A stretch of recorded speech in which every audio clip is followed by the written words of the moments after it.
Mesdames et messieurs, bonsoir. Troisième jour de la visite du président algérien Abdelmadjid Tebboune en Russie. Le président algérien Abdelmadjid Tebboune a pris part cet après-midi au Forum économique international de Saint-Pétersbourg en tant qu'invité d'honneur.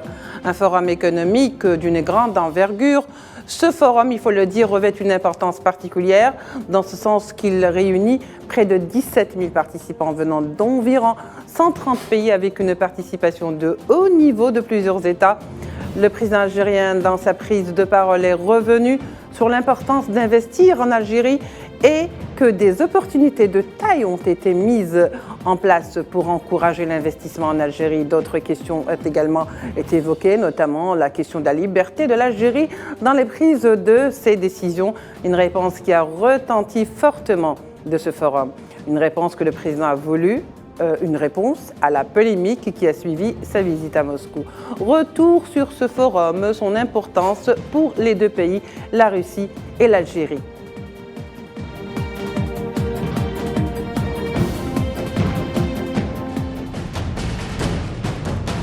الجزائريين ولدوا أحرار وسيبقوا أحرار في قرارهم وفي تصرفاتهم.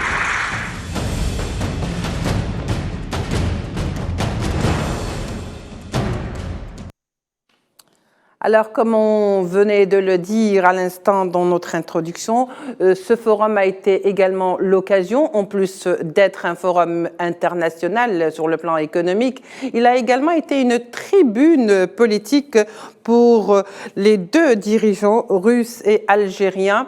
Une bonne occasion pour s'exprimer, mettre les choses au clair.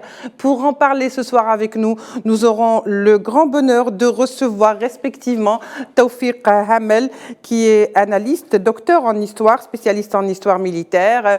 Il est avec nous par Skype depuis Paris. Monsieur Tawfiq Hamel, bonsoir. Merci d'avoir accepté notre invitation. Bonsoir, merci à vous. Nous avons aussi le plaisir d'accueillir Monsieur Dimitri de Koshko, journaliste franco-russe. Il est avec nous par Skype depuis Paris. Monsieur Dimitri, bonsoir. Merci également à Monsieur Abdelkader Sofi de se joindre à nous par téléphone. Messieurs, bonsoir à tous et merci d'avoir accepté notre invitation. Nous allons rentrer directement dans le vif du sujet. Alors, ce fut quand même une journée bien riche en événements internationaux et histoire militaire. Nous avons plutôt économique. Ce forum a été, comme je le disais, l'occasion de s'exprimer pour les deux chefs d'État et beaucoup de points ont été mis au clair.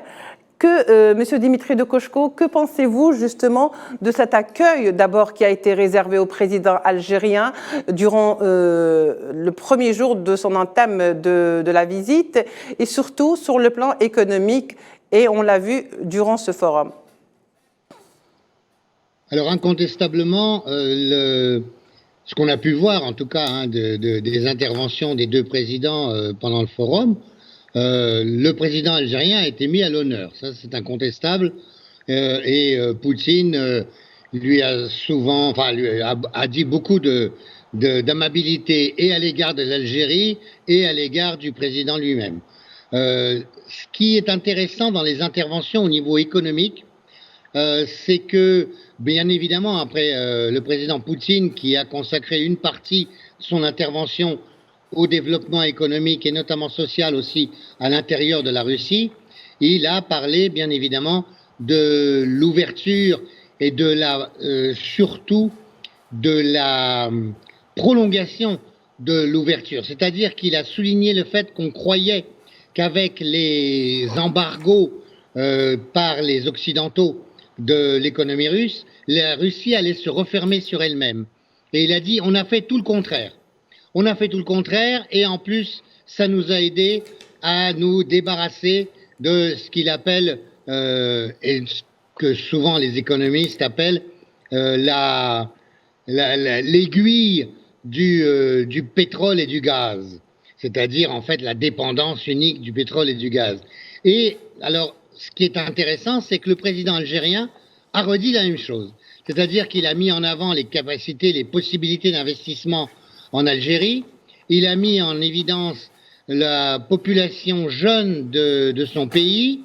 Et puis, il a dit lui aussi que l'Algérie faisait tout pour construire une économie qui soit de moins en moins dépendante de ses matières premières et notamment du pétrole.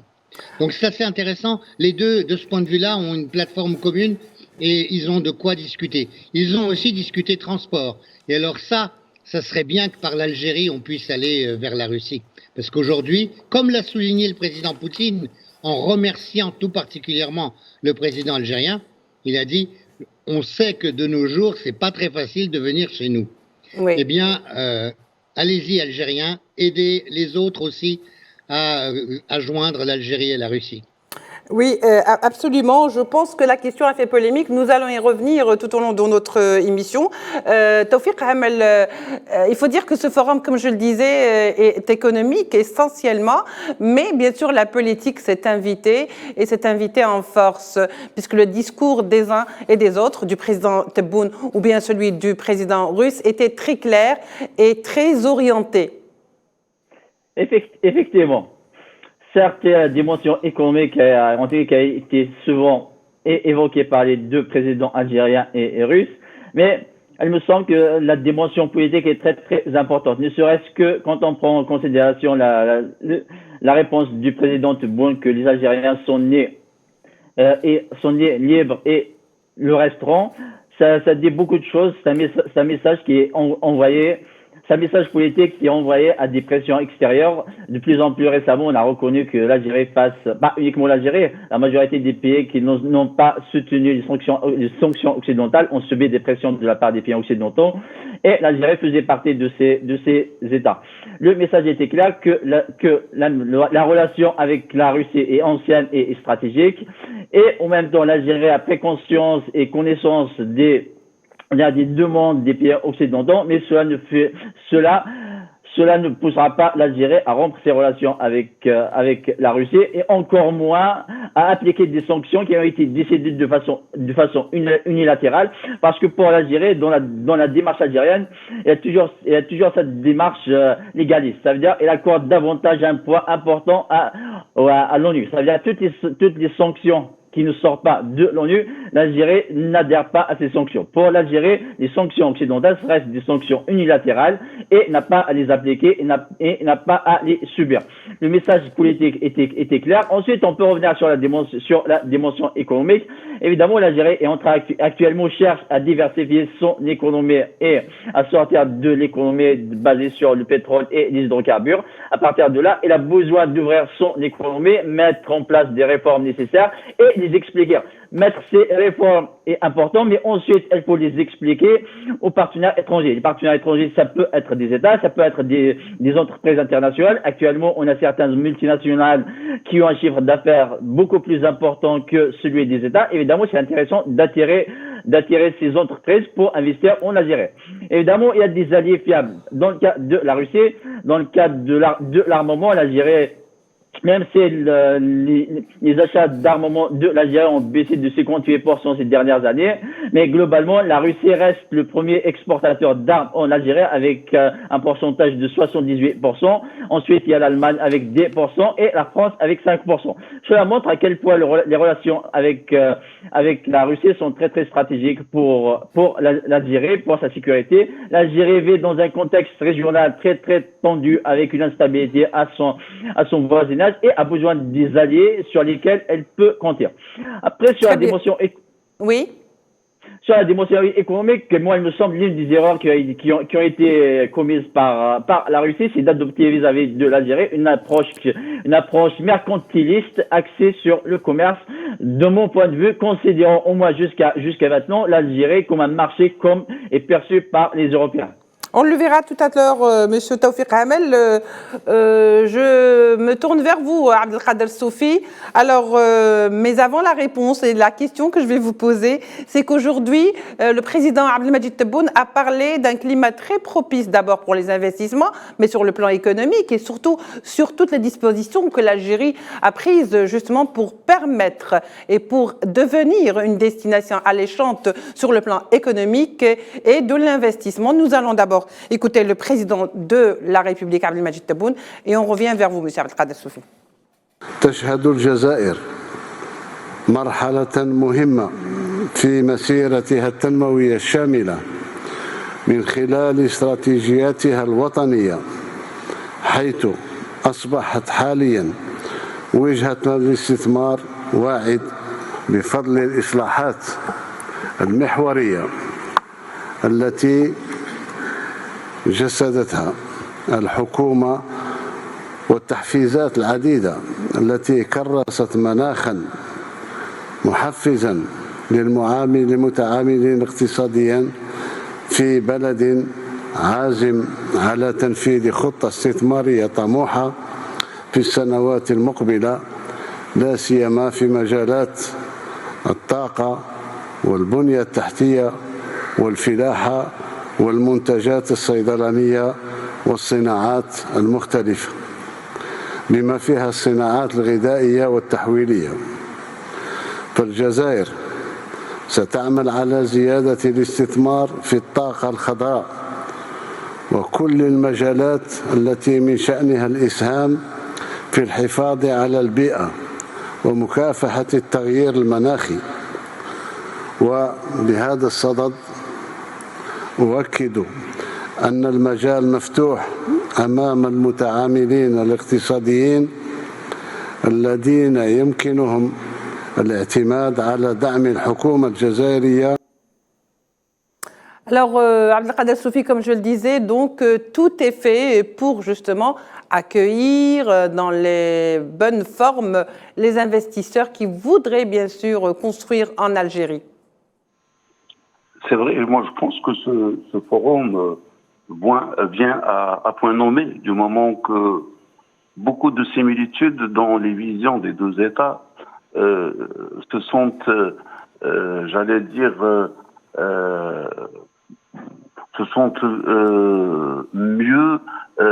ils sont mieux aperçus. Voilà. Donc, il est vrai que l'Algérie qui a développé un climat d'affaires meilleur par rapport au passé, s'ouvrant à l'investissement étranger direct, cherchant aussi à développer les infrastructures de base.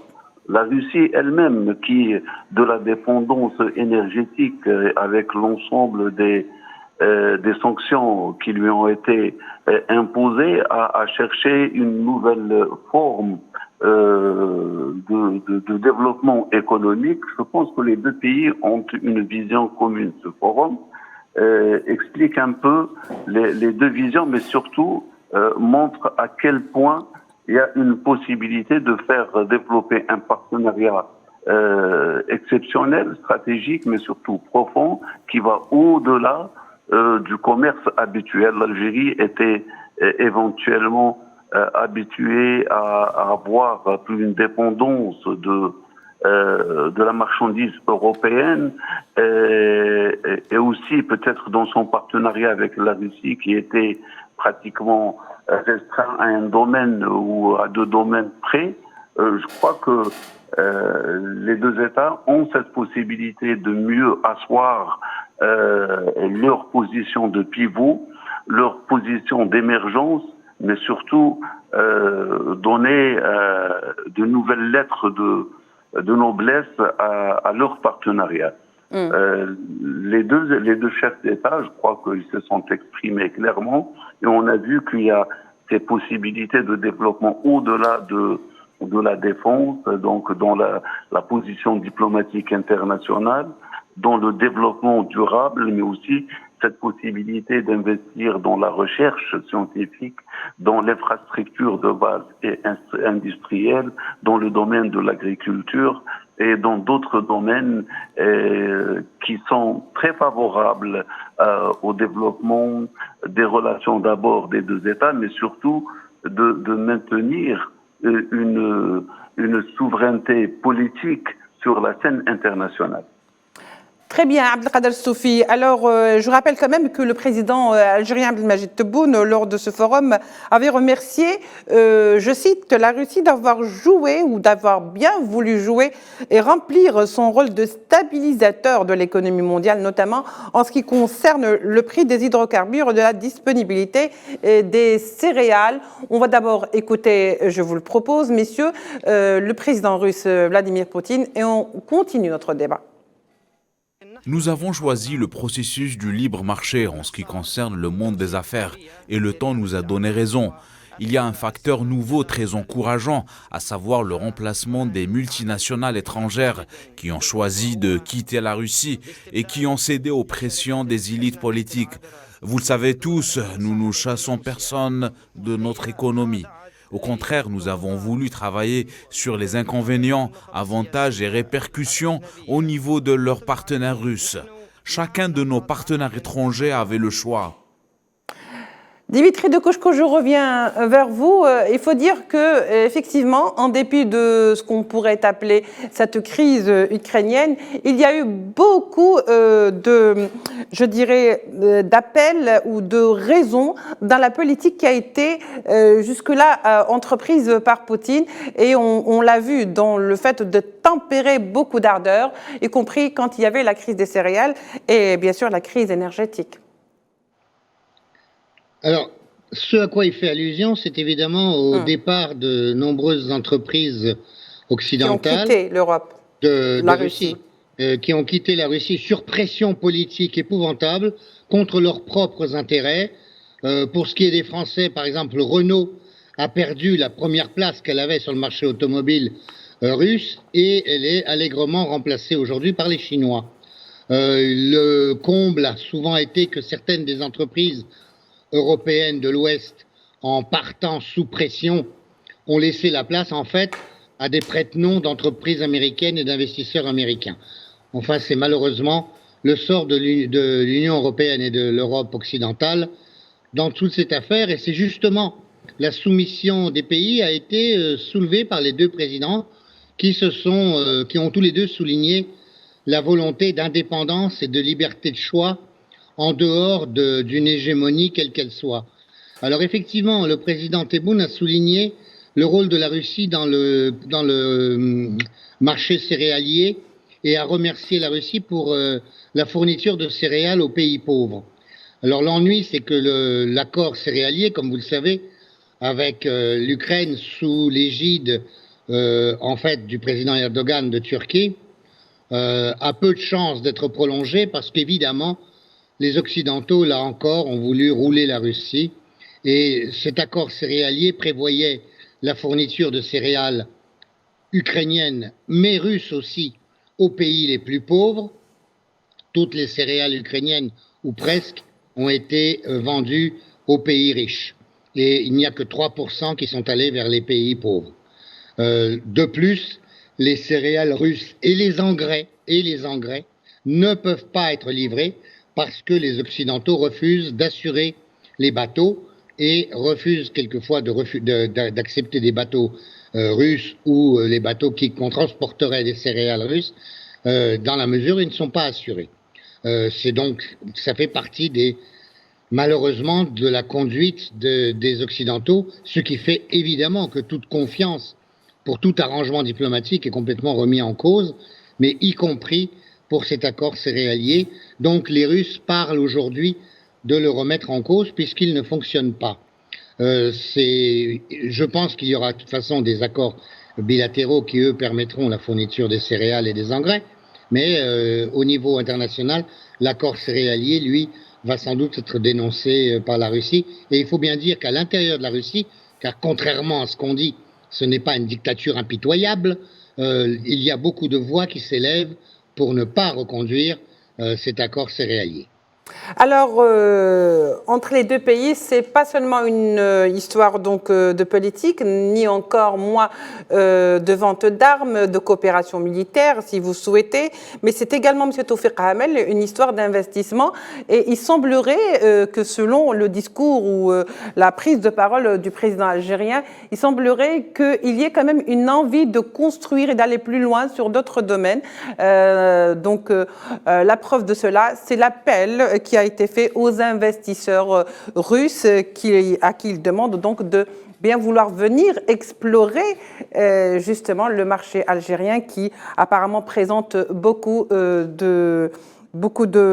qui est un climat très propice. D'ailleurs, il y a eu des lois sur ce plan-là pour permettre à l'investisseur de venir et des garanties. Nous allons juste vous proposer d'écouter ceci et on revient vers vous, M. Tawfiq Hamel. أدعو الشركات العمومية والقطاع الخاص في روسيا والعالم إلى استكشاف بيئة الأعمال في الجزائر والاستفادة من محفزات التي تتيح لهم إنجاز مشاريعهم الاستثمارية مجدية في مختلف القطاعات ووفق مقارنة رابح. Alors, on l'a vu, M. Tawfiq Hamel, l'investissement, c'est très important. Mais alors, dans ce cas-là, quels en seraient les domaines de prédilection?